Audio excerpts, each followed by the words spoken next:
Buongiorno, carissimi fratelli e sorelle, ancora una volta insieme per innalzare il nostro inno di lode e di ringraziamenti al Signore. Come Maria vogliamo cantare il nostro Magnificat per tutto ciò che il Signore opera nella nostra vita e vogliamo chiedere a Maria per sua intercessione che il Signore ci benedica questa giornata. È la giornata della visitazione. Si conclude con questa festa liturgica il mese mariano e si conclude anche questa bella esperienza che abbiamo voluto vivere insieme del buongiorno a Maria. Maria Vergine andò sollecita dalla cugina Elisabetta per offrire i servizi che una giovane donna può compiere per una donna anziana che attende di diventare madre. Maria fu mossa dal desiderio di comunicare alla cugina la gioia che essa provava per la meraviglia operata in lei dal Signore. Magnifichiamo il Signore insieme, nel nome del Padre, del Figlio e dello Spirito Santo. Amen. Regina dei cieli, rallegrati, alleluia. Cristo che hai portato nel grembo, alleluia. È risorto come aveva promesso, alleluia. Prega il Signore per noi, alleluia. Rallegrati, Vergine Maria, alleluia. Il Signore è veramente risorto, alleluia. Preghiamo. O Dio che nella gloriosa resurrezione del tuo Figlio hai ridato la gioia al mondo intero, per intercessione di Maria Vergine, concedi a noi di godere la gioia della vita senza fine, per Cristo nostro Signore. Amen. Luca così ci narra.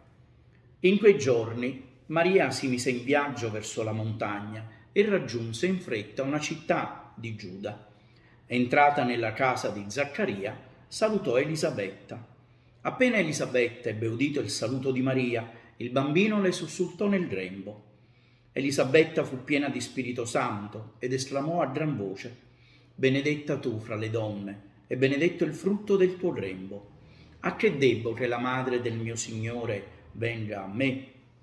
Ecco, appena la voce del tuo saluto è giunta ai miei orecchi, il bambino ha esultato di gioia nel mio grembo. E beata colei che ha creduto nell'adempimento delle parole del Signore. La celebrazione di questo mistero, singolarmente ricco di doni di grazia, nel quale la Beata Vergine Maria, avvolta nell'ombra, nello Spirito Santo e portando nel grembo il Verbo divino, visitò Elisabetta. Ricorre più volte nella liturgia romana, in particolare il 31 maggio. La Beata Vergine Maria, nella visita alla cugina Elisabetta, adombra il mistero della salvezza in cui Dio ha visitato e redento il suo popolo, e al tempo stesso è tipo della Chiesa che, sostenuta dai tuoi sacramenti, con la luce e la forza dello Spirito, visita l'umanità intera, perché riconosca nel Cristo il Salvatore. Ricordando questo mistero mariano, la Beata Vergine Maria è celebrata come nuova figlia di Sion, che porta nel suo grembo il Signore, Re di Israele. Arca della nuova alleanza, che concepito il Verbo reca alla casa di Elisabetta la salvezza e la gioia. Creatura nuova plasmata dallo Spirito Santo, che fecondata dalla rugiada celeste diede al mondo il frutto, apportatore della salvezza, Cristo Gesù. Madre di Dio, riconosciuta tale da Elisabetta, la madre del precursore, nel saluto profetico da lei pronunciata e illuminata dallo Spirito Santo. Madre di Dio che interamente si offre al mistero della redenzione.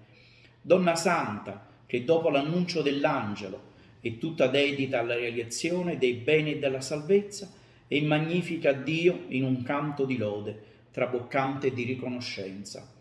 Donna Santa che eccelle nel premuroso gesto della sua carità e giustamente è detta beata per aver creduto alla salvezza promessa, donna alla cui umiltà Dio ha guardato e che tutte le generazioni esalteranno.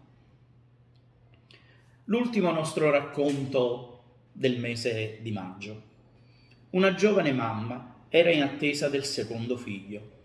Quando seppe che era una bambina, insegnò al suo bambino primogenito, che si chiamava Michele, ad appoggiare la testolina sulla sua pancia rotonda e a cantare insieme a lei una ninna nanna alla sorellina che doveva nascere. La canzoncina che faceva Stella, stellina, la notte si avvicina, piaceva tantissimo al bambino, che la cantava volentieri e più volte. Il parto poi però fu prematuro e complicata. La neonata fu messa in incubatrice per cure intensive. I genitori trepidanti furono preparati al peggio. La loro bambina aveva pochissime probabilità di sopravvivere. Il piccolo Michele gli supplicava: la voglio vedere, devo assolutamente vederla. Dopo una settimana la neonata si aggravò ancora di più. La mamma allora decise di portare Michele nel reparto di terapia intensiva della maternità. Una infermiera cercò di impedirlo, ma la donna era decisa e accompagnò il bambino, vicino al lettino ingombro di fili, tubicini, dove la piccola lottava per la vita. Vicino al lettino della sorellina, Michele istintivamente avvicinò il suo volto a quello della neonata e cominciò a cantare sottovoce: Stella, stellina, la notte si avvicina. La neonata reagì immediatamente, cominciò a respirare piano piano, sempre più serenamente, senza affanno. Con le lacrime agli occhi la mamma disse: continua Michele, continua. E il bambino continuò nella sua canzone. La bambina cominciò a muovere le braccia. La mamma e il papà piangevano e ridevano di gioia allo stesso tempo, mentre l'infermiera, incredula, fissava la scena a bocca aperta. Qualche giorno dopo, la piccola entrò in casa in braccio alla mamma, mentre Michele manifestava rumorosamente la sua gioia. I medici della clinica, imbarazzati, definirono l'avvenimento con parole difficili, ma la mamma e il papà sapevano che era stato semplicemente un miracolo dell'amore di un fratellino per una sorellina tanto attesa. Preghiamo. O Dio Salvatore di tutti i popoli, che per mezzo della Beata Vergine Maria, arca della nuova alleanza, hai recato alla casa di Elisabetta la salvezza e la gioia, fa che docili all'azione dello Spirito possiamo anche noi portare Cristo ai fratelli e magnificare il tuo nome con inni di lode e con la santità della nostra vita. Per Cristo nostro Signore. Amen. Il fioretto di oggi, l'impegno. Oggi pregherai per le mamme in attesa.